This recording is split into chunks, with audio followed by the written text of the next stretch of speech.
He only walked a few steps to get water from the spring, and he never came back. In part 1 of the Black Ridge Disappearance, Evan vanished without a trace on a mountain that was supposed to be safe. This is episode 2, what happened after that night, when Black Ridge started to show what it was really hiding. Darkness fell over Black Ridge as if it had been poured from the sky, thick and heavy, filling every gap between the trees. It wasn't just nightfall, it felt like someone had slowly dimmed the world until only cold, wind, and the sound of the 3 boys breathing remained. When Josh, Liam, and Tyler went back to the campsite, it wasn't because they wanted to, it was because they had no choice. Continuing to search for Evan in the dark felt like asking the mountain to take them too. But going back didn't bring any relief. The tents, once symbols of freedom, now seemed way too small, way too fragile, surrounded by a living wall of shadows. Josh's flashlight lit up only a tiny circle of ground. Everything else was solid darkness, as if the forest had decided to hide whatever was watching them. Starting a fire turned into a struggle. The wind kept blowing the wrong way, snuffing out any spark. The twigs felt damp inside. Tyler watched, his ankle throbbing, feeling the pain travel up his leg with every movement. Liam helped as much as he could, but his hands were shaking. After several failed attempts, the flame finally caught. It grew slowly, timid at first, until it became a low fire that lit just a few yards around them. It was as if there was an invisible boundary. The light didn't go past that point. Just a few steps away, the darkness stayed exactly the same, thick, opaque, and silent. Tyler tried to control his breathing, but his chest felt tight. It wasn't just the pain, it was the empty space where Evan should have been. Liam couldn't stay still. Every now and then, he got up and walked to the edge of the light, always looking toward the trail that led to the spring. Any crack, any sound made his whole body react. A branch breaking, leaves shifting, rocks rolling somewhere on the slope, any of it could have been Evan coming back.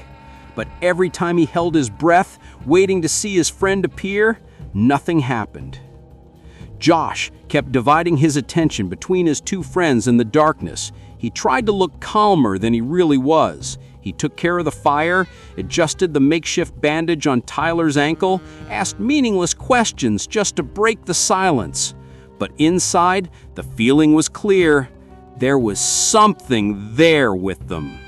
Not exactly visible, but present. At some point, the night seemed to grow even heavier. Even the wind died down. That was when Liam spoke, almost in a whisper. "I heard him." Josh turned immediately. "What?" "Evan. He called me. He said my name." "From where?" Liam pointed toward the trail, beyond the fire. "From there, far away, but it was him, or it sounded like him." No one suggested going to check. The simple idea of stepping out of the circle of light felt wrong. Instinctively, all 3 of them knew that if they crossed that line, they might find anything out there. Anything but their friend, standing, smiling, apologizing for taking too long. The night dragged on. Tyler eventually fell asleep from exhaustion. Josh and Liam took turns feeding the fire, making sure the flames never died.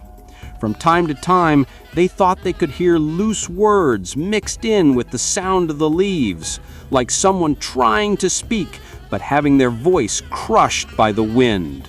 When dawn finally arrived, the light brought a little courage, but no answers. The sky turned pale gray, then washed out blue. The forest reappeared, revealing the same scene as always. Trees, rocks, tents, the trail.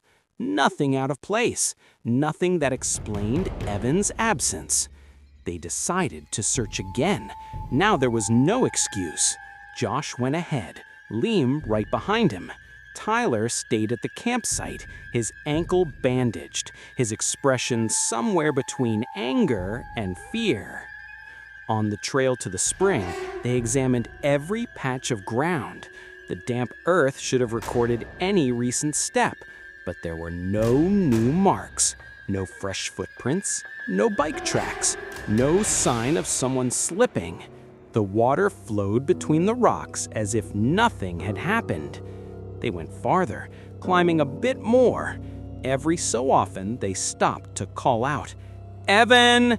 At first, their voices echoed weakly between the pines. Then it felt like the sound was being swallowed by the air. At one point, Josh filled his lungs and shouted with everything he had, "Evan!" The answer came a few seconds later. Not like a normal echo. It was as if something had tried to imitate Evan's voice, but couldn't quite do it. The sound came back scratchy, distant, broken, half-choked. It felt familiar and wrong at the same time. Liam looked at Josh, his face drained of color. "You heard that, right?" Josh just nodded. Their natural instinct would have been to run in that direction, but both of them stayed frozen.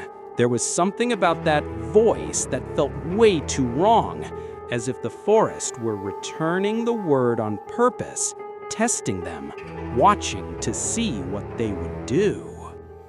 A little while later, they went back to the campsite. There was nothing else they could safely try on their own. They decided to go down the mountain and get help.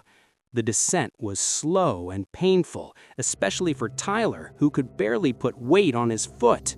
None of them talked much. It was as if any word might wake up whatever had stayed up there. When they finally found forest rangers, the story came out in pieces, all jumbled. Disappearance, spring, no tracks, voices. The serious look on the professionals' faces made it clear that from that moment on, this was no longer just a situation with some boys on a camping trip. Within a few hours, the mountain was filled with search teams. Tracking dogs sniffed Evan's clothes, helicopters flew over the area.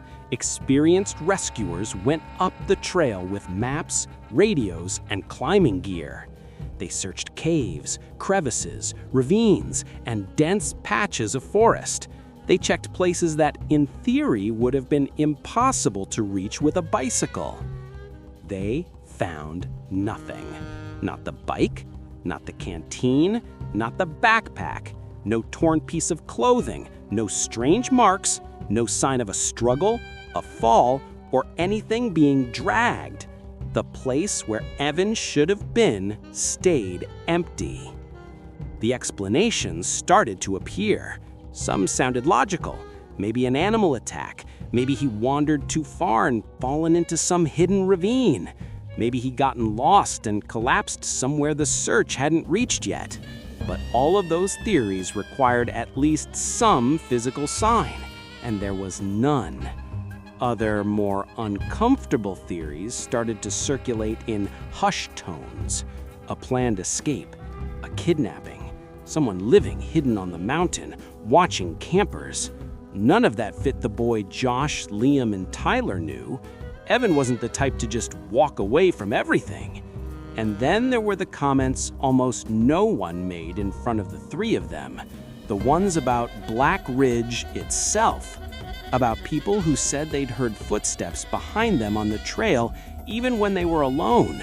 About campers who swore they'd heard their names being called at night. About a strange feeling of being watched all the time, especially when the wind started blowing harder through the pines.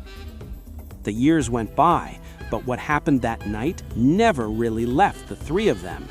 Josh still wakes up sometimes with the vivid feeling that someone just called his name in the dark room. Liam avoids forests as if they were mazes with no way out. Tyler doesn't camp anymore. Just seeing a photo of a tent in the middle of the woods makes his whole body tense up. None of them ever found an answer that made sense.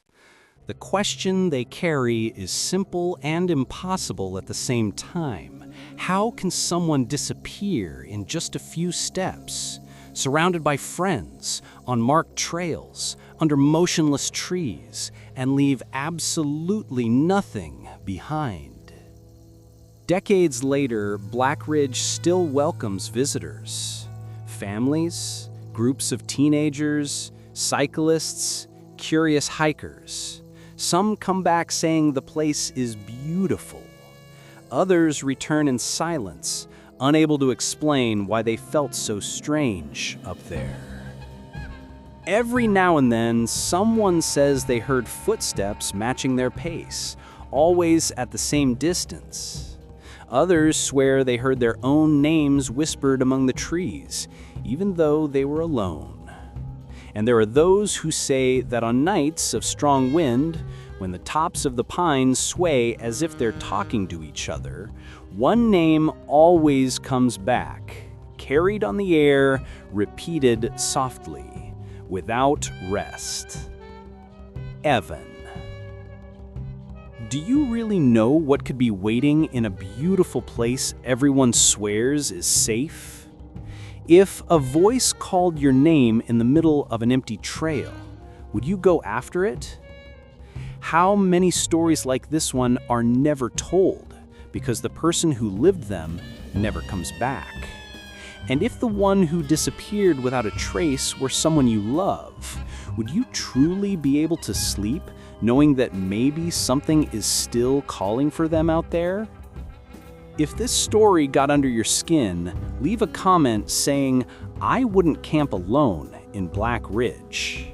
For more dark stories that happen in real places, and that could happen anywhere, make sure to subscribe to the channel and turn on notifications.